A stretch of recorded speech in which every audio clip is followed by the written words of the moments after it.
Hey Corey, I always enjoy your videos on language because language seems like a source of unending mystery, precisely because it is, in a sense, the principal other.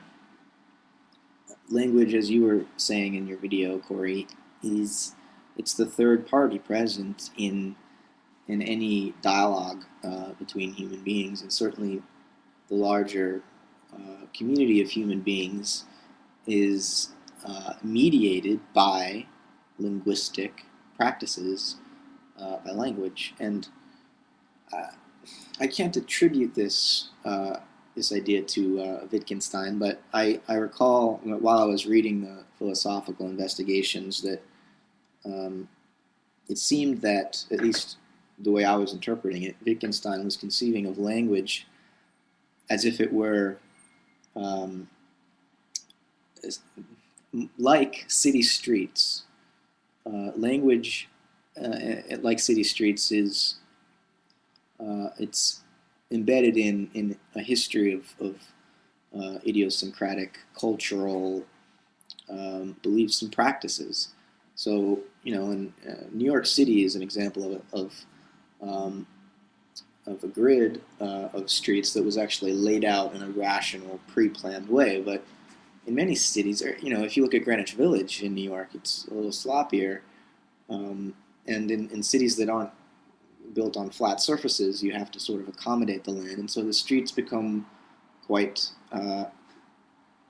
strange at times. And I think in similar ways, certain turns of phrase, certain metaphors um, are inherited and spoken and practiced in the present for no real rational reason. It's really just a historical contingency that, for example, I would understand your joke about uh, Mr. Magoo, and unless I had seen the cartoons, I wouldn't have understood your directions for navigating the various avenues and alleys of our language. So, it's as though philosophers are the not only the surveyors of the land that language is supposed to be describing, but the architects of the roads traveled upon that land. So, at least in Wittgenstein's sense, the only philosophical problems are misunderstandings of words, of language, the confusion of language games. So, philosophical disagreements are really just uh, failures to recognize the need for translation.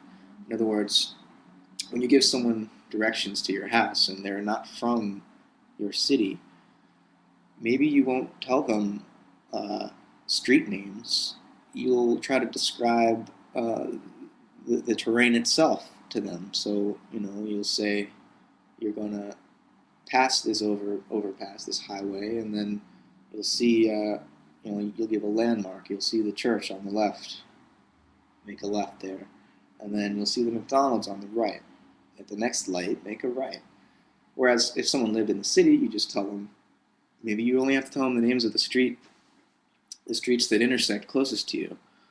Um, and when we use language and we try to philosophically articulate the relationship between a set of concepts to someone who is not familiar with uh, the philosophical history behind those concepts, you have to sort of describe them in a roundabout way to those philosophical novices, to those people who haven't learned the language, whose concepts and truths and ideas you're trying to convey to them. Um, most disagreements, in other words, are problems of mistranslation um, rather than somehow being conflicting truths. Whatever language is as a medium, as that third party uh, sense of law within which human beings swim constantly and forever. We don't become human beings until we've agreed about the law and how to navigate it, not only in our behaviors but in our speech. Grammar is a set of moral assumptions and ethical principles implicit. It's embedded in the structure of nouns and verbs and the subject predicate unfolding of every sentence. This unfolding happens just like Goethe described plant metamorphosis. There are certain stages that you can recognize, and a single leaf becomes the many organs of a mature flower. In the same way,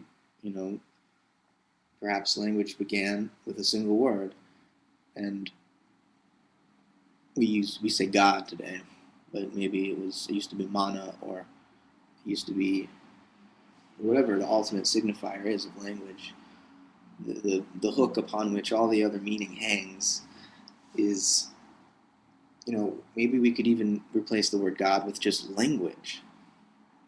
To designate a thing, language, is to try to encapsulate what is your very ability to encapsulate through articulation in the first place. I say language while I exemplify it. And somehow, even to talk of language is a paradox in the sense that you are trying to speak that which you are. And that's a way in which language is not at all like a city or city streets,